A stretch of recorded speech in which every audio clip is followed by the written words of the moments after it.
Sphere कोन cylinder. तो sphere कोन cylinder चालू करने से पहले हम कुछ बेसिक कंसेप्ट सीख लेते हैं बच्चों। तो पहला कंसेप्ट है डीसीएस एंड डीआरएस। तो डीसीएस क्या होता है? It is direction cosines. DRS क्या होता है? Direction ratios. फिर से एक बार, डीसीएस क्या होता है? Direction cosines. डीआरएस क्या होता है? Direction ratios. तो बच्चों ये कंसेप्ट मुझे ऐसे पढ़ाना है। Let L be any line in space. मैं लिखता हूं, let L be any line in space. मैं लिख के देता हूं आपको, let L be any line in space. फिर उसके बाद में let angle made by X axis with that line, 3D में है सब कुछ। ये एक्स एक्सिस के साथ उस लाइन ने जो एंगल बनाया है, let me call it as alpha. X axis के साथ उस लाइन का एंगल कितना है? अल्फा। फिर वाई एक्सिस के साथ उस लाइन का एंगल है बीटा, और जेड एक्सिस के साथ वो जो लाइन बना रही है उस एंगल को मैं कहूंगा ग्यामा। ठीक है, तो बच्चों alpha beta gamma, point number 1, alpha beta gamma, इनको कहा जाता है डायरेक्शन एंगल्स। क्या कहेंगे इसको? Direction angles. इसको कहा जाएगा डायरेक्शन एंगल्स। फिर से एक बार, अल्फा बीटा ग्यामा को क्या कहेंगे? Direction angles.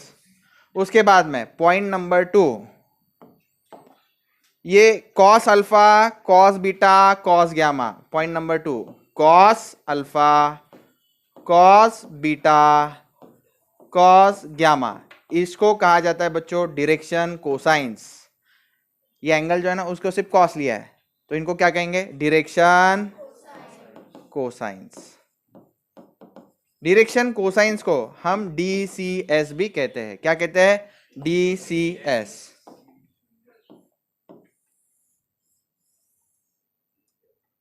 Cos alpha cos beta cos gamma are direction cosines. Direction cosines को इंडिकेट करने का और एक तरीका है बच्चों। डायरेक्शन कोसाइंस को इंडिकेट करने का और एक तरीका है, वो तरीका है they are indicated by L M N. यहां पे एल क्या है? कॉस अल्फा, एम क्या है? कॉस बीटा, एन क्या है? Cos gamma. तो एल एम एन ऐसे भी इनको इंडिकेट किया जाता है। इसके बाद में लास्ट पॉइंट, इसको सबसे पहले छोटा कर देता हूं ताकि और पॉइंट्स मैं यहां पे लिख सकूं।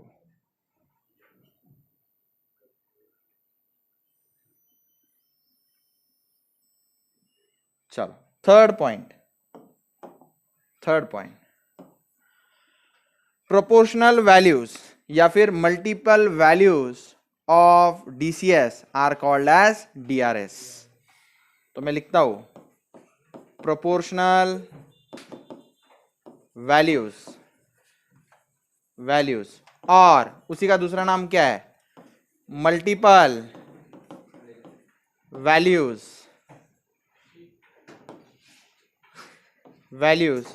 Of DCs. ये कौन होती है बच्चों? Multiple values of DCs are called as DRs. Multiple values of DCs are called as DRs. Multiple values of DCs are called as DRs. तो डीआरएस जो होते हैं बच्चों, डीआरएस जो होते हैं उनको A comma B comma C से इंडिकेट किया जाएगा। डीआरएस कैसे इंडिकेट होंगे? बोलो, A comma B comma C, A comma B comma C. फिर से एक बार, प्रोपोर्शनल वैल्यूज या फिर multiple values of DCs are called as DRs. फिर से एक बार बच्चों, एक बार फिर से याद करेंगे। देखो बच्चों, ये एक्स एक्सिस, ये कौन सी एक्सिस? वाई एक्सिस, ये जेड एक्सिस। जैसे ये दीवार है, ये दो दीवार, ये दीवार और ये फ्लोर मिलके क्या बनाएंगे? कौन सी एक्सिस? X axis. ये वाली दीवार और वो वाली दीवार मिलके क्या बनाएंगे? वाई एक्सिस या फिर जेड एक्सिस। यहाँ पे जेड दिखा है। फिर ये दीवार और नीचे का फ्लोरिंग मिलके बनाएंगे वाई एक्सिस। आप किसी को भी एक्स, किसी को भी वाई, किसी को भी जेड कह सकते हो। तो ये पेन जो है बच्चों स्पेस में है, ये पेन कैसा है, स्पेस में। ये पेन अपने एक्स एक्सिस के साथ कितना एंगल बना रहा है, अल्फा। वाई एक्सिस, ये वाई एक्सिस के साथ कितना एंगल बना रहा है, बीटा।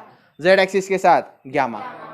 तो अल्फा बीटा गामा क्या है, डायरेक्शन। अल्फा बीटा गामा क्या है, direction angles. Cos alpha cos beta cos gamma क्या है, डायरेक्शन कोसाइंस। उसके बाद में प्रोपोर्शनल वैल्यूज और multiple values of DCs are called as DRs. DRs कैसे इंडिकेट करेंगे, ए बी सी। डीआरएस कैसे इंडिकेट करेंगे, ए बी सी। डीसीएस कैसे इंडिकेट करेंगे, एल एम एन। चलो नेक्स्ट कंसेप्ट देखते हैं। चलो अब नेक्स्ट जो है मुझे नोट सिखाना है। नोट फर्स्ट, ये नोट जो है ये रिगार्डिंग डीसीएस और डीआरएस इनके रिलेशन से रिगार्डिंग है। तो बच्चों डीसीएस और डीआरएस से रिगार्डिंग ये नोट है। तो इसमें मैं पहले आपको बता देना चाहता हूं कि ये जो रेशोज है L अपॉन A, फिर M upon B, N upon C, ये तीनों रेशोज जो है वो सेम रहते हैं। यहाँ पे LMN क्या है, DCS है, और ABC क्या है, DRS। LMN मतलब DCS डायरेक्शन कोसाइंस, और ABC मतलब DRS। और ये जो वैल्यू है बच्चों ये इक्वल टू है, ये वैल्यू इक्वल टू है under root of L square plus M square plus N square upon under root of A square plus B square plus C square. इसके अब एक इंपॉर्टेंट रिजल्ट मैं आपको बताना चाहता हूं। Under root of L square plus M square plus N square हमेशा 1 रहेगा, ठीक है, क्योंकि L square plus M square plus N square का वैल्यू 1 है। तो हम इसको लिख सकते हैं L upon A therefore is equal to M upon B equal to N upon C is equal to what, 1 upon under root of A square plus B square plus C square. तो बच्चों ये formula आपको याद रखना है।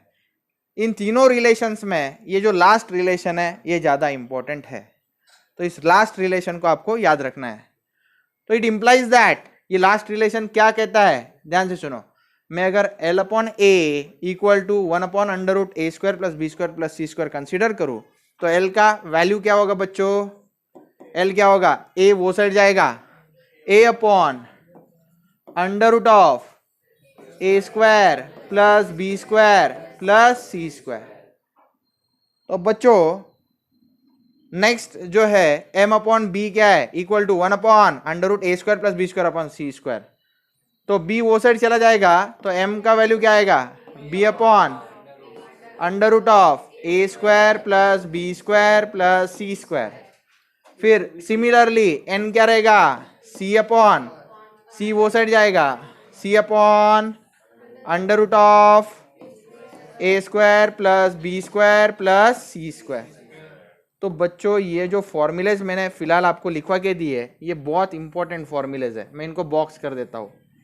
ये formulas कब use करने हैं, यूज दिस फॉर्मूलेज, ये फॉर्मूलेज आपको कब यूज करना है, use to find DCs, these are used to find DCs. डीसीएस मतलब क्या बच्चों, डायरेक्शन कोसाइंस, यानी L M N की वैल्यू फाइंड करने के लिए मैं लिखता हूं use to find DCs when DRS, DRS मतलब कौन बच्चों, A B C are known, ठीक है। DCS जब पता करने हो, use to find DCS, DCS मतलब कौन, L M N, when DRS are known या फिर गिवन हो। DRS मतलब कौन, A B C। तो ये एक इंपॉर्टेंट नोट है, ये लिख लीजिए। अब हम नेक्स्ट नोट देखते हैं। Note 2, if A x1 comma y1 comma z1 and B x2 comma y2 comma z2 be 2 points on the line. So let me say, देखो बच्चों, A x1 comma y1 comma z1 और एक B point है. B के coordinates क्या है? B x2 comma y2 comma z2. ये दो पॉइंट्स है बच्चों किसी लाइन पे जो आपको पता है. तो ये पॉइंट्स के हेल्प से आप जो है DRS फाइंड कर सकते हो लाइन के. तो then DRS of line are, DRS of line क्या रहेंगे बच्चों? मैं बता देता हूं आपको. It is x2 minus x1, x2 minus x1 comma y2 minus y1 comma z2 minus z1. फिर से एक बार बच्चों लर्न कर लेंगे हम. If a x1 y1 z1 b x2 y2 z2 be 2 points on the line, then DRS are x2 minus x1 y2 minus y1 z2 minus z1. ये DRS of line है. ठीक है. उसके बाद में बच्चों मान लो आपको दो लाइंस पता है. लाइन L1 है जिसके DRS है A1 comma A1 comma B1 comma C1, A1 B1 C1.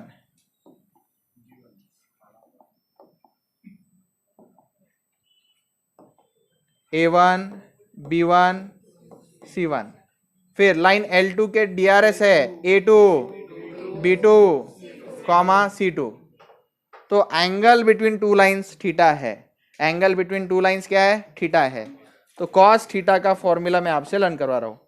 तो कॉस थीटा का फॉर्मूला आएगा बच्चों, cos theta A1 A2 plus B1 B2 plus C1 C2, the whole thing divided by under root of A1 square plus B1 square plus C1 square into under root of A2 square plus B2 square plus C2 square.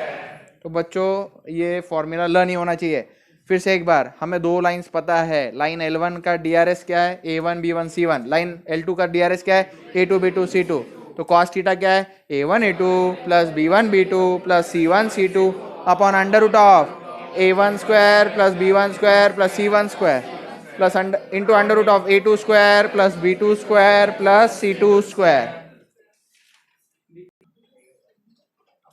Length of projection of segment. तो length of projection of segment क्या concept है बच्चों? ध्यान से सुनते हैं सब लोग. मान लो कोई लाइन मैं ड्रॉ करता हूं. उस लाइन का लेंथ है L. लाइन का लेंथ कितना है? L. उसके बाद में बच्चों ध्यान से सुनो, मान लो मुझे इस लाइन के डायरेक्शन कोसाइंस पता है. डायरेक्शन कोसाइंस मतलब L M N.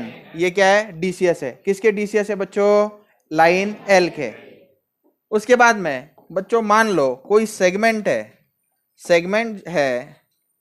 वो सेगमेंट जो है, मान लो सेगमेंट का नाम है AB. सेगमेंट का नाम है AB. यहाँ पे मैं लिख देता हूं. ये पॉइंट का नाम क्या है? A. इस पॉइंट का नाम क्या है? B. सही है. सेगमेंट का नाम क्या है? AB. अब ये सेगमेंट AB जो है बच्चों, ये इसको मैं अगर एक्सटेंड कर दूं पीछे की तरफ, सेगमेंट AB को पीछे की तरफ एक्सटेंड कर दूं, आगे की तरफ एक्सटेंड कर दो, तो ये एंगल कितना बनाएगा? लाइन L के साथ मान लो थीटा. लाइन L के साथ एंगल बनाएगा थीटा. अब मैं इस सेगमेंट का शैडो ले लूं बच्चों. शैडो मतलब प्रोजेक्शन. तो शैडो कैसे आएगा इसका? देखो, शैडो समझता है आपको? मैं अगर उधर ऊपर से टॉर्च डालूं तो उसका शैडो कहाँ गिरेगा? नीचे लाइन L पे जहां शैडो गिरेगा, ये पॉइंट है A डैश. ये पॉइंट कौन है? B dash. तो मुझे लेंथ ऑफ प्रोजेक्शन मतलब लेंथ ऑफ दैट शैडो का नाम क्या है? A dash B dash. किसका शैडो? सेगमेंट कौन है? AB. सेगमेंट कौन है? AB. मैं इसको हाईलाइट करके दिखा दूँ, ये देखो सेगमेंट ए बी दिखाई दे रहा है सबको, ये सेगमेंट ए बी है, ये सेगमेंट ए बी है, इसका शैडो कौन है, ए डैश बी डैश। तो length of projection of segment, इस सेगमेंट का ये प्रोजेक्शन है, तो प्रोजेक्शन लेंथ क्या हुई, ए डैश बी डैश। तो ए डैश बी डैश क्या होता है बच्चों, मैं आपसे लर्न करवा लेता हूँ। ए डैश बी डैश आप निकाल सकते हो अगर आपको ए के कोऑर्डिनेट्स और बी के कोऑर्डिनेट्स पता है तो ए के कोऑर्डिनेट्स मैं आपको लिखवा के देता हूँ। ए जो है बच्चों, ए के कोऑर्डिनेट्स है x1 y1 z1। बी जो है बच्चों, बी के कोऑर्डिनेट्स x2 y2 z2। सही है, ओके।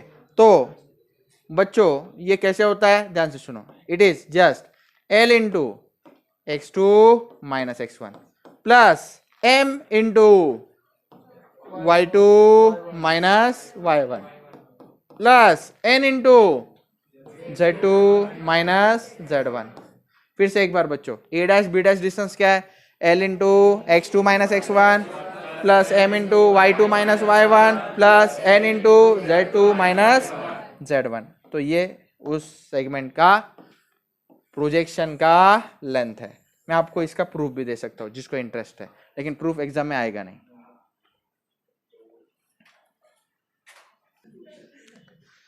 मैं इसका प्रूफ दे देता हूं बच्चों, लेकिन प्रूफ एग्जाम में रिक्वायर्ड नहीं है। मैं प्रूफ दे देता हूं, प्रूफ दे देता हूं। ये तो चलो सब लोग देखते हैं प्रूफ। प्रूफ प्रूफ देखो बच्चों, ये सेगमेंट है ए बी। सेगमेंट कौन है, ए बी। सही है।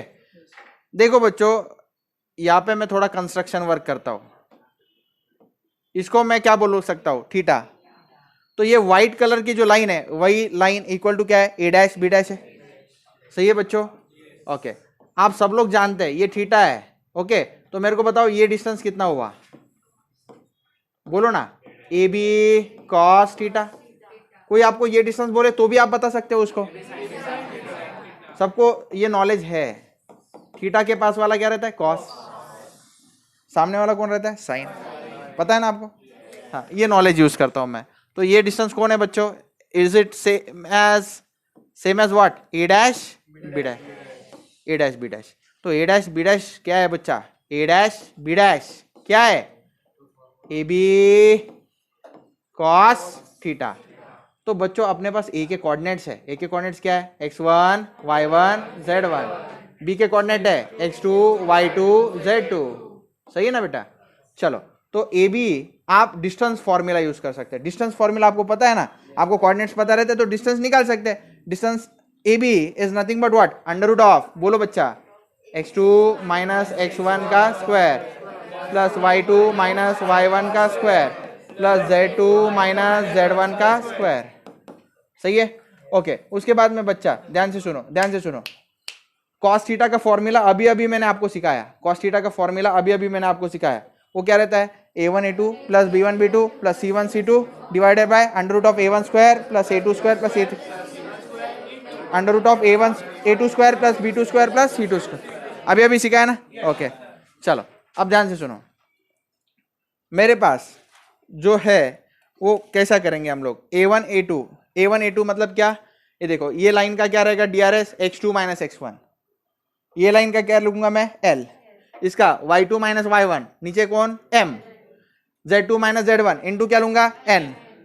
तो देखो सबसे पहले L इंटू बोलो x2 minus x1 plus M into बोलो y2 minus y1 plus N into z2 minus z1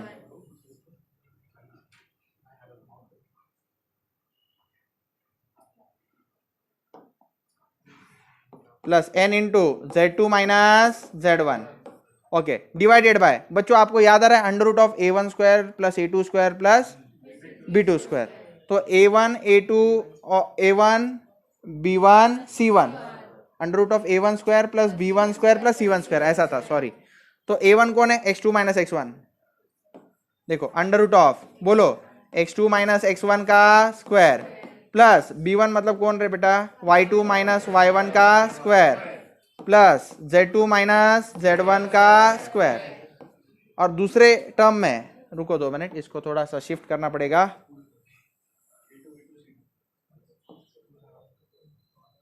हाँ, दूसरे इसमें देखो डायरेक्टली दिया है एल एम एन, तो मैं डायरेक्टली क्या करूंगा बच्चा, L square plus M square plus N square. अब देखो बच्चों प्रूफ हो गया है, ये टर्म और ये टर्म दोनों क्या है, सेम। और under root of L square plus M square plus N square अपनी अभी बात हुई 1, तो A dash B dash distance आ गया ना, ए डैश बी डैश ओरली आ गया। क्या आया बोलो, L into x2 minus x1 plus m into y2 minus y1 plus n into z2 minus z1। तो इस तरह से बच्चों a डैश बी डैश का ये फॉर्मूला आता है, लेकिन proof not required in exam, proof not required in exam. आपने नहीं भी लिखा तो भी चलेगा, एग्जाम में नहीं आएगा, सिर्फ कुछ बच्चों की उत्सुकता रहती है इसलिए मैंने सिखा दिया। आगे बढ़ते हैं, आगे नेक्स्ट कंसेप्ट है प्लेन। तो प्लेन का डेफिनेशन क्या है, ध्यान से सुनो। प्लेन किसे कहते हैं उसका डेफिनेशन आप ध्यान से सुनो। तो देखो, इफ प्लेन क्या है, it is a surface on which 2 points are taken and joined by a straight line. देखो बच्चों, प्लेन का डेफिनेशन क्या है, हम किसको प्लेन कह सकते हैं, ध्यान से सुनो। एक सरफेस है वो जहां पे मैंने 2 पॉइंट्स ले लिए, मान लो यहाँ पे एक पॉइंट लिए और यहाँ पे एक पॉइंट लिए, और इसको ज्वाइन कर दिया, इसको ज्वाइन कर दिया और एक स्ट्रेट लाइन फॉर्म हो गई। तो इसको, और वो पूरी की पूरी लाइन इसी प्लेन पे लाई कर रही है, इसी प्लेन पे लाई कर रही है पूरी की पूरी लाइन, तो उसको क्या कहेंगे हम, प्लेन कहेंगे। बच्चों ऐसा भी हो सकता था ना, ये ऐसा कुछ तो भी सरफेस है, वो दोनों पॉइंट ऐसे जोड़ दिए, ये लाइन है, लाइन फॉर्म हो रही है, लेकिन पूरी की पूरी लाइन सरफेस पे लाई कर रही है क्या, नहीं। तो ये कर्व्ड पार्ट प्लेन है क्या, नहीं। आपको समझ में आया, पूरी की पूरी लाइन सरफेस पे लाई करनी चाहिए तो ही उसको प्लेन कहेंगे। जैसे कि ये दीवार है, दीवार क्या है, प्लेन है। ये फर्श है, वो क्या है, प्लेन है। ये स्लैब क्या है, प्लेन है। ये बोर्ड आप देख रहे हो वो क्या है, प्लेन। प्लेन समझ में आ गया, ओके। तो बच्चों, it is a surface on which 2 points are taken and join by a straight line if that straight line lies wholly या entirely on that surface, it is called as plane। तो बच्चों आप 2D में equation of line सीखते थे, 3D में line का बन गया प्लेन। ठीक है, लाइन को अगर मैं, ये लाइन है, इसको स्वाइप कर दो तो मेरे को क्या मिलेगा, प्लेन। प्लेन पॉइंट्स, ढेर सारे पॉइंट्स एक साथ जोड़ दे तो क्या बनता है, लाइन। ढेर सारे लाइंस एक साथ जोड़ दो तो क्या मिलेगा, प्लेन। ऐसा। तो बच्चों प्लेन का जनरल फॉर्म में आपको बताता हूं, प्लेन रिप्रेजेंट करता हूं ऐसे। तो ये प्लेन है बच्चों, तो प्लेन का जनरल फॉर्म दिया जाता है in X plus B Y plus C Z plus D equal to 0। ये फॉर्म है जनरल फॉर्म। प्लेन का जनरल फॉर्म क्या है, X plus B Y plus C Z equal to, या फिर C Z plus D equal to 0। ये indicate करने के लिए मुझे प्लेन का नॉर्मल पता होना चाहिए। नॉर्मल मतलब परपेंडिकुलर। प्लेन को परपेंडिकुलर जो होता है बच्चों, उसके मुझे डीआरएस पता होने चाहिए। डीआरएस जो है, नॉर्मल के डीआरएस जो है बच्चों, ए बी सी है, where a B C be DRS of normal to the plane. A B c क्या है, DRS of normal to the plane है। इसके बाद में अलग अलग फॉर्म्स मुझे आपको सिखाना है प्लेन्स के। प्लेन्स के अलग अलग फॉर्म मुझे आपको सिखाना है। Equation of plane passing through point, point number 2, equation of plane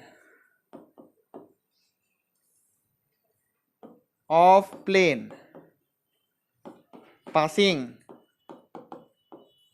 through point, let me say x1 y1 z1, ये पॉइंट से पास होने वाले प्लेन का इक्वेशन मुझे फाइंड करना है। तो बच्चों ये कैसे फाइंड करूंगा मैं आपको वो भी समझा देता हूं। तो सबसे पहले मैं क्या करूंगा, as point x1 y1 z1 मैं लिख देता हूं, as point x1 y1 z1, as point x1 y1 z1 lies on plane, ये प्लेन के ऊपर लाई करता है, ऐसा हम मान लेते हैं, ठीक है। तो मतलब so it satisfies what, satisfies equation of plane, उसने इक्वेशन ऑफ प्लेन को सेटिस्फाई करना चाहिए, सेटिस्फाई करना चाहिए।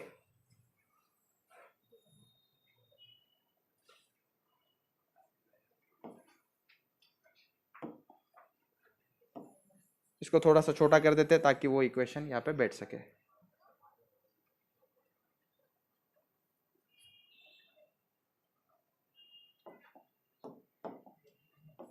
तो मैं क्या करूंगा बच्चों, इक्वेशन 1 जो है, इक्वेशन 1 में वो वैल्यूज पुट कर दूंगा x1 y1 z1। तो इक्वेशन क्या बनेगा, ax1 plus by1 plus cz1 plus d equal to 0, और उसको कह दूंगा इक्वेशन नंबर 2। सही है, ओके। अब मैं क्या करूंगा बच्चों, इक्वेशन 1 -2 करो या 2 -1 करो, ठीक है। इक्वेशन 1 माइनस इक्वेशन 2 करता हूं। तो बच्चों सब्ट्रैक्शन कैसे होता है, ध्यान से सुनो। इनका सब्ट्रैक्शन करते वक्त यहाँ पे ax है, यहाँ पे ax1 है, a कॉमन आ जाएगा, अंदर क्या रहेगा x माइनस x1। फिर उसके बाद में बच्चों यहाँ पे by है, यहाँ पे by1 है, प्लस by माइनस y1। फिर बाद में c z minus z1, z minus z1, और d सब्ट्रैक्ट करेंगे तो d माइनस d 0।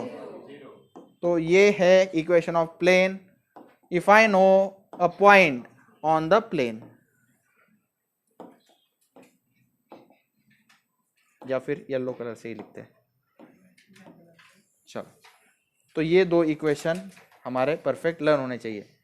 इस इक्वेशन को मैं इक्वेशन नंबर 3 बोल देता हूं। तो फिर से एक बार जनरल फॉर्म ऑफ प्लेन बोलो, ax plus by plus cz plus d equal to 0। फिर उसके बाद में बच्चों equation of plane passing through point x1 y1 z1, ये प्लेन का इक्वेशन हम फाइंड कर रहे हैं। कैसा प्लेन है, इस प्लेन का मेरे को एक पॉइंट पता है, उस पॉइंट का नाम क्या बोलो बच्चों, उस पॉइंट का नाम क्या है, x1 y1 z1। तो इक्वेशन क्या बन जाता है बोलो, a x minus x1 plus b y minus y1 plus c z minus z1 equal to 0। फिर से एक बार, a x minus x1 plus b y minus y1 plus c z minus z1 equal to 0। इसके बाद में third point बच्चों, equation of plane passing through origin. Origin मतलब x1 y1 z1 के वैल्यू क्या रहेंगे, 0 0 0। तो equation of plane passing through origin के लिए x1 की जगह पे क्या पुट करूंगा, 0, y1 की जगह पे क्या पुट करूंगा, 0, z1 की जगह पे क्या पुट करूंगा, 0। वो नेक्स्ट पेज पे करता हूं मैं आपके लिए। Equation of plane passing through origin next page पे। चलो रुकना, equation of plane passing through origin, equation of plane passing through origin, इसके लिए क्या होगा formula, a x minus x1 की जगह पे 0 plus b y minus y1 की जगह पे 0 plus c z minus z1 की जगह पे 0 इक्वल टू 0। तो फॉर्मूला बन जाता है बच्चों ax plus by plus cz equal to 0। तो ये फॉर्मूला हम फाइनल कर देते हैं, x plus by plus cz equal to 0। ये कौन सा इक्वेशन है बच्चों, इसको फोर्थ इक्वेशन बोल देता हूं। ये equation of plane passing through origin होता है, ये equation of plane passing through origin होता है। उसके बाद में equation of plane passing through intersection of two planes, fourth point मैं सारे पॉइंट्स लिखवा देता हूं, उसके बाद में वीडियो पॉज करके आप लिख लेना। Equation of plane passing through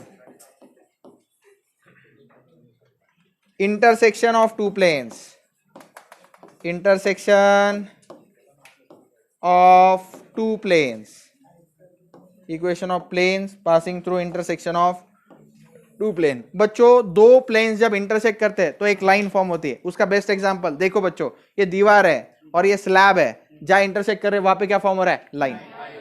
सही है, ओके। ये फर्श है, फ्लोरिंग, और ये दीवार है, जहां इंटरसेक्ट करेंगे वहां पे क्या दिखेगा? Line.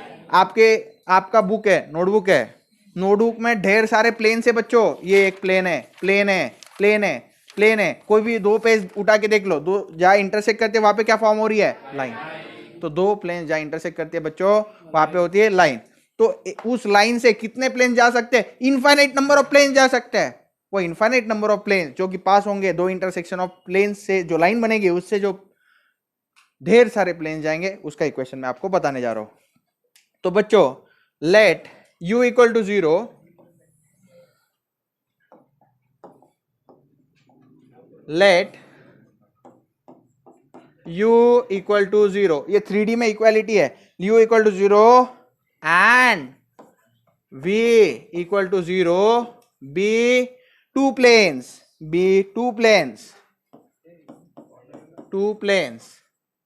then u plus kv equal to 0। बोलो बच्चों, u plus kv equal to 0 be equation of planes passing through the lines. u plus kv equal to 0 be equation of planes passing through. ये ढेर सारे equations है बच्चों, k की value अलग अलग डालते रहो आपको अलग अलग प्लेन का इक्वेशन मिलेगा। ऐसा ही है। Let then u plus kv equal to 0 be equation of planes passing through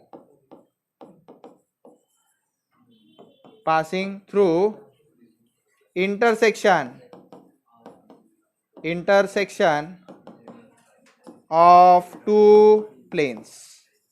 ऐसा है। तो चलो डिटेल में लिख लेते हैं।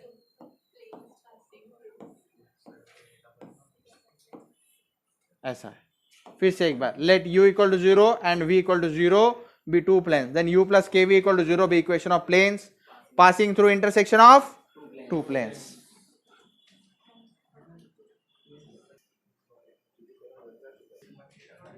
okay, तो equation of plane passing through intersection of two planes, let u equal to 0 v equal to 0 be two planes, then u plus kv equal to 0 be equation of planes passing through intersection of two planes। Fifth point जो है वो है intercept form of plane. Intercept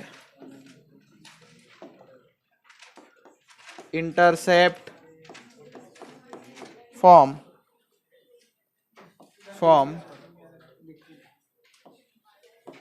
of planes. Intercept form of plane क्या कहता है बच्चों? Intercept form of plane कहता है x upon a plus y upon b plus z upon c equal to 1 है, where a b c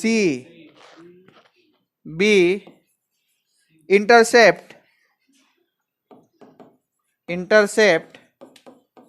made by plane with x y z axis respectively. इसका meaning क्या रहता है बच्चों? ध्यान से सुनो। मान लो ये y एक्सिस है, हम किसी को भी y, किसी को भी x, किसी को भी z कह सकते हैं, और ये z एक्सिस है, और कोई प्लेन है, मान लो ये वो प्लेन है, ऐसे ले लेता हूं मैं, प्लेन है, ऐसा प्लेन है। ओके बच्चों, तो ये प्लेन जो है ये यहाँ पे कट कर रहा है, यहाँ पे कट कर रहा है, यहाँ पे कट कर रहा है, आपको दिखाई दिया क्या? ये ऐसा कट कर रहा है, यहाँ पे कट कर रहा है, ठीक है। तो बच्चों एक्स एक्सिस के अलॉन्ग जो इंटरसेप्ट है, यानी ये जो डिस्टेंस है, ये यहां से यहां तक, ये जो डिस्टेंस है बच्चों ये ए है। एक्स एक्सिस के अलॉन्ग कितना डिस्टेंस है? ए। वाई एक्सिस के अलॉन्ग कितना है ये डिस्टेंस? ओरिजिन से बी। और ये जो डिस्टेंस है ये क्या है? सी। ऐसा इसका मीनिंग होता है। प्लेन एक्स एक्सिस को एट ए डिस्टेंस, वाई एक्सिस को एट बी और जेड एक्सिस को सी पे कट कर रहा है, ऐसा इसका मीनिंग होता है। सिमिलर वे में आप प्रीवियस 11th-12th स्टैंडर्ड में इंटरसेप्ट फॉर्म ऑफ लाइन पढ़े हो, x upon a plus y upon B equal to 0।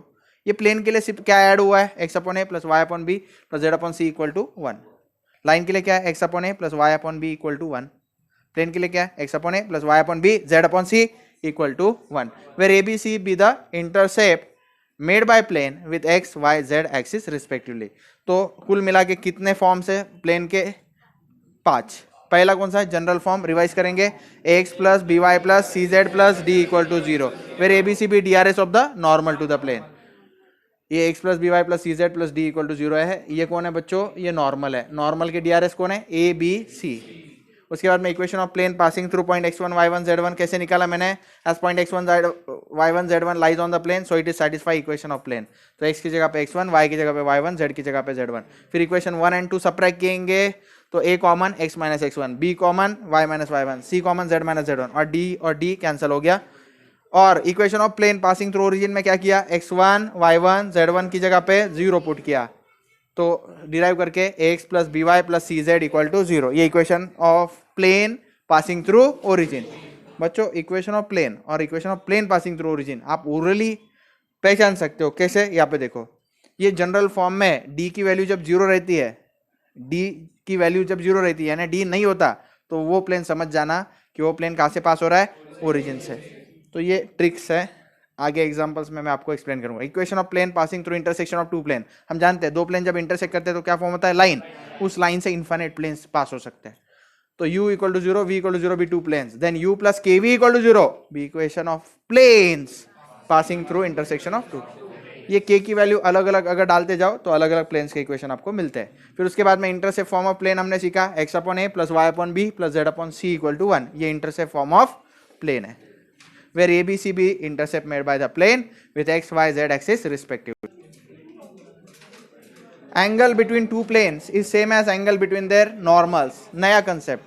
Angle between two planes. मान लो दो planes है बच्चों, एकदम शांत। यहाँ पे देखेंगे दो planes है, ये दो planes मैं ले लेता हूँ।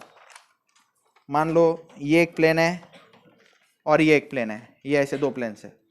ये दो प्लेन्स के बीच में जो एंगल आपको नजर आएगा वही एंगल उनके नॉर्मल्स के बीच में होगा। नॉर्मल्स मतलब क्या? उनको परपेंडिकुलर जो ड्रॉ किया है वो। दो प्लेन्स के बीच में जो एंगल है वही एंगल उनके परपेंडिकुलर्स यानी उनके नॉर्मल्स के बीच में रहता है। ये पॉइंट हमेशा याद रखना। फिर से एक बार लर्न कर लो बच्चों, angle between two planes is same as angle between their normals. फिर से एक बार, angle between two planes is same as angle between their normals. Okay उसके बाद में what is perpendicular distance formula. मान लो एक प्लेन है मेरे पास बच्चों, ये एक प्लेन है, ओके, और हवा में एक पॉइंट है, हवा में एक पॉइंट है, उस पॉइंट के कोऑर्डिनेट है x1 y1 z1। हवा में पॉइंट है, उसके कोऑर्डिनेट्स क्या है? x1 y1 z1। तो उस x1 y1 z1 से ये प्लेन तक का जो डिस्टेंस है उसको हम कहते हैं परपेंडिकुलर डिस्टेंस। फिर से एक बार, उसको क्या कहते हैं हम? Perpendicular distance. तो परपेंडिकुलर डिस्टेंस जो है बच्चों वो कैसा है? देखो ये रहता है, it is a x1।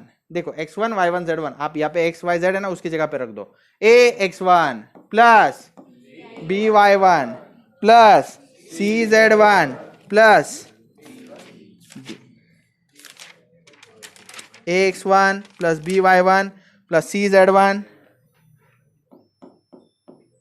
Plus d divided by under root of a square plus b square plus c square. ये परपेंडिकुलर डिस्टेंस का फॉर्मूला है। फिर से एक बार बोलो, it is what? x1 plus by1 plus cz1 plus d divided by under root of a square plus b square plus c square. उसके बाद में नेक्स्ट कंसेप्ट, फिफ्थ पॉइंट। कौन से पॉइंट तक चले गए थे हम? रुको 2 minute, let me check. Third तक आए थे, प्लेन हो गया ना, उसके बाद में नोट हो गया। हाँ, फोर्थ पॉइंट रहेगा फिर। Fourth point, the line in 3D, the line in 3D, the line in 3D, fourth concept. General form of line बच्चों 3D में जो है लाइन का इक्वेशन कैसे देते हैं? u equal to 0 and v equal to 0 together देते हैं। क्यों? क्योंकि बच्चों 3D में दो प्लेन्स जब इंटरसेक्ट करेंगे तो क्या फॉर्म करेंगे? Line. Let u equal to 0, v equal to 0 be two intersecting planes, as intersection of two plane is line, so equation of line is u equal to 0 and v equal to 0 together. फिर से एक बार, line का equation 3D में कैसे देंगे? u equal to 0 and v equal to 0 together, where u is equation of plane and v equal to 0 is also equation of plane. दो planes intersect करेंगे तो लाइन बनेगा। एग्जाम्पल, दो दीवार का इंटरसेक्शन क्या फॉर्म करता है? लाइन। ऐसा symmetric form of line learn कर लो। x minus x1 upon A equal to y minus y1 upon B equal to z minus z1 upon C. फिर से एक बार, x minus x1 upon A equal to y minus y1 upon B equal to z minus z1 upon C, where A B C be DRS और x1 y1 z1 be point on the line.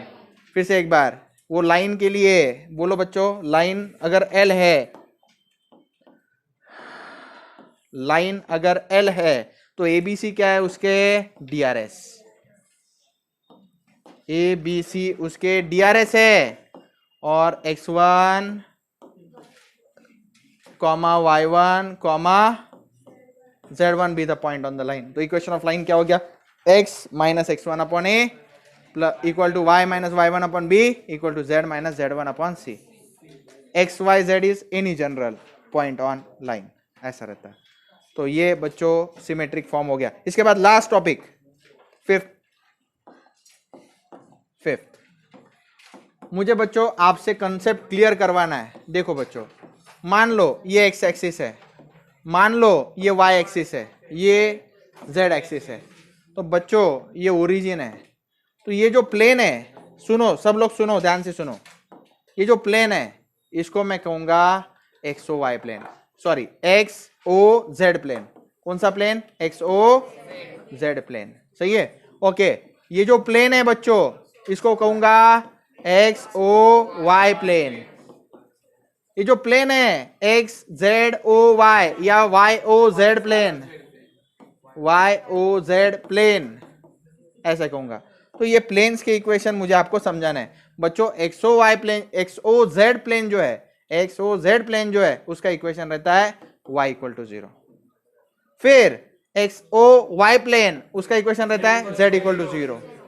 फिर y ओ z plane यहाँ पे x equal to 0। तो ये concept मुझे आपको समझाना था, ठीक है। नेक्स्ट लेक्चर में हम स्फीयर स्टार्ट कर देंगे।